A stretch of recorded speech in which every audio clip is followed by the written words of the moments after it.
Search എന്ന വാക്കിന് അർത്ഥം അന്വേഷിക്കുക, തിരയുക എന്നൊക്കെയല്ലേ? സെർച്ച് എന്ന വാക്കിൻ്റെ കൂടെ ഫോർ എന്ന പ്രപ്പോസിഷൻ ചേർക്കുമ്പോൾ എന്താണ് അതിന് വ്യത്യാസം വരുന്നത്?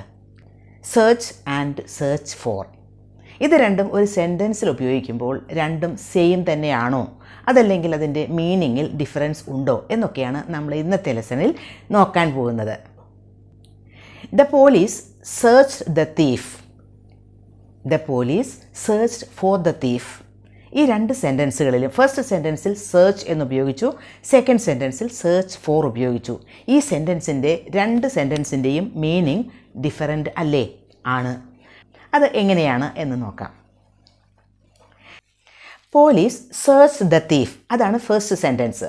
സെർച്ച് ദ തീഫ് എന്ന് പറയുമ്പോൾ പോലീസ് കള്ളനെ തിരഞ്ഞു. അപ്പോൾ പോലീസ് കള്ളനെ തിരഞ്ഞു. കള്ളനെ തിരഞ്ഞു എന്ന് പറയുമ്പോൾ കള്ളൻ്റെ ബോഡി, കള്ളൻ്റെ ബാഗ്, അതുപോലെ എവിടെയെങ്കിലും സാധനങ്ങളൊക്കെ ഒളിപ്പിച്ച് വെച്ചിട്ടുണ്ടോ എന്നറിയാൻ കള്ളൻ്റെ കയ്യിലുള്ള പേഴ്സ്, പോക്കറ്റ്, അങ്ങനെ എല്ലാ കാര്യങ്ങളും, ഷർട്ടൊക്കെ ഊരി എവിടെയെങ്കിലും മോഷ്ടിച്ച സാധനം ഒളിപ്പിച്ച് വെച്ചിട്ടുണ്ടോ എന്ന് തിരഞ്ഞു. അതാണ് പോലീസ് സെർച്ച് ദ തീഫ് എന്ന് പറയുമ്പോൾ. തീഫിനെയാണ് തിരഞ്ഞത്. ഇനി police search for the thief എന്ന് പറഞ്ഞാൽ അത് ഡിഫറൻ്റ് ആണ്. സെർച്ച് ഫോർ ദ തീഫ്, കള്ളൻ എവിടെയെങ്കിലും ഒളിച്ചിരിക്കുന്നുണ്ടോ എന്നറിയാൻ വേണ്ടി കള്ളന് വേണ്ടി പല സ്ഥലങ്ങളിലും തെരച്ചിൽ നടത്തിയെന്നാണ് police searched for the thief എന്ന് പറയുമ്പോൾ. We searched the house.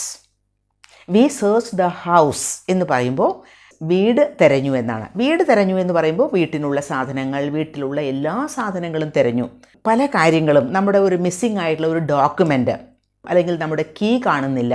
അപ്പോൾ നമ്മൾ എല്ലാ സ്ഥലത്തും, വീടിൻ്റെ എല്ലാ റൂംസിലും എല്ലാ സ്ഥലങ്ങളിലും നമ്മൾ ചെക്ക് ചെയ്യും അല്ലേ? അതാണ് സെർച്ച്ഡ് ദ ഹൗസ് എന്ന് പറയുമ്പോൾ. ആ വീടിന് ഉള്ളിൽ തെരഞ്ഞു, വീട് തെരഞ്ഞു എന്നാണ് അതിനർത്ഥം. അവിടെ meaning V search the house for the missing documents എന്നാണ്. മിസ്സിംഗ് ഡോക്യുമെൻറ്റ്സിന് വേണ്ടിയിട്ടാണ് തിരയുന്നത്. ഇനി V search for the missing documents.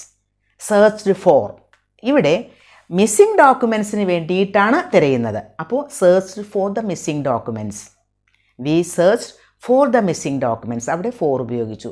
V search for the keys. Keys എവിടെ ഇരിക്കുന്നു എന്നറിയാൻ വേണ്ടി, കീസ് കാണുന്നില്ല, അപ്പോൾ കീസ് എവിടെയാണെന്നറിയാൻ വേണ്ടി തിരച്ചിൽ നടത്തി. V search for the keys. ഒരു വീട് നമുക്ക് തിരയണം. വീടിൻ്റെ അഡ്രസ്സ് ശരിക്കും അറിയില്ല, അത് ഏത് സ്ട്രീറ്റിലാണെന്ന് മാത്രമേ അറിയൂ. വീട് തിരയണു. We search for the house ആണ്. വീടിന് വേണ്ടിയിട്ടാണ് നമ്മൾ തിരയുന്നത്. വീട് എവിടെയാണെന്ന് അറിയാനാണ് തിരയുന്നത്.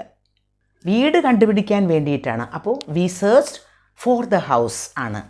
ടു സെർച്ച് ഫോർ സംതിങ് എന്ന് പറഞ്ഞാൽ ആ സംതിങ് കണ്ടുപിടിക്കുന്നതിന് വേണ്ടി, അത് എവിടെയാണെന്ന് കണ്ടുപിടിക്കുന്നതിന് വേണ്ടിയുള്ള തിരച്ചിലാണ്.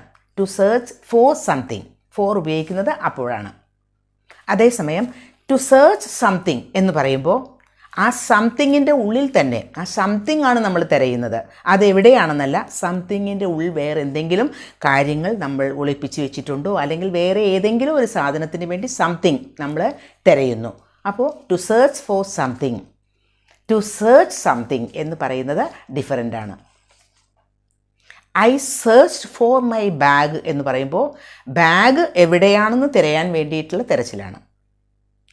ഐ സെർച്ച്ഡ് ദ ബാഗ് എന്ന് പറയുമ്പോൾ ബാഗിൻ്റെ ഉള്ളിൽ പൈസയോ വേറെ എന്തെങ്കിലും മിസ്സായിട്ടുണ്ടെങ്കിൽ അത് കണ്ടുപിടിക്കാൻ വേണ്ടി ബാഗിൻ്റെ ഉള്ളിൽ മുഴുവൻ തിരഞ്ഞു എന്നാണ്.